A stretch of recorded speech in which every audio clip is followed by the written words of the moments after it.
We also have with us Anita Bhatia, Deputy Executive Director of UN Coordination, Partnerships, Resources and Sustainability. Anita Bhatia, thank you very much for your time. How do you view the Indian budget? So, first of all, I think it's really important to say that this looks like a really sound and sensible budget, and which protects and builds India's very sound macroeconomic framework. And it's a budget which is going to help India to grow fast and keep inflation low. And it supports the economy in becoming one of the fastest growing in the world, which is something that the IMF has already signaled. It's also very clearly a developmental budget because it tackles priorities that are good for India in the long term, from the increased investment in infrastructure, to youth power, to farming, to pharmaceuticals, from teachers to vaccinations.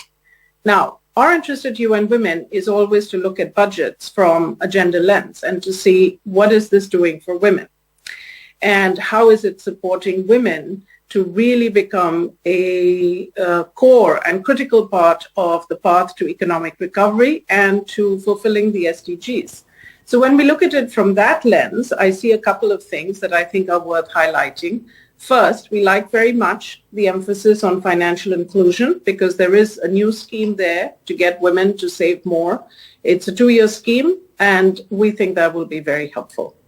Second, we have been supporting, as UN Women, the Ministry of Women and Child Development to do more on gender-responsive budgeting. So, we've done some quick analysis of that, and I think what that shows is that the gender budgeting piece is actually now really taking hold in a way that reflects the hard work that, ministries and the UN system have been doing to support it. And what we note is that the gender analysis that we have been doing of the schemes of, 15 ministries that didn't actually have gender budgets in the past, that's slowly beginning to change because 3 of the ministries whom we have engaged with, who previously didn't have gender budgets, where we think it's important that they do, now have gender budgets. And that's Ministry of Home Affairs, Tourism, and the Ministry of Petroleum and Natural Gas.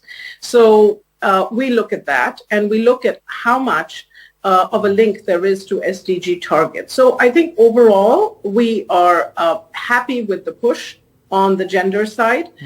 We'd like to see, of course, more being done because while the capital expenditure increase will absolutely have domino effects on the economy and have domino effects for the welfare of women, there are areas where there's even more investment needed, for example, in social services, because these education, health, investments for building up, for example, the nursing workforce have direct, immediate impacts on the lives of women.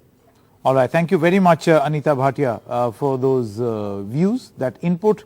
Let's see if when budget revision happens, some of those views are accommodated. Thank you very much for joining us. My pleasure.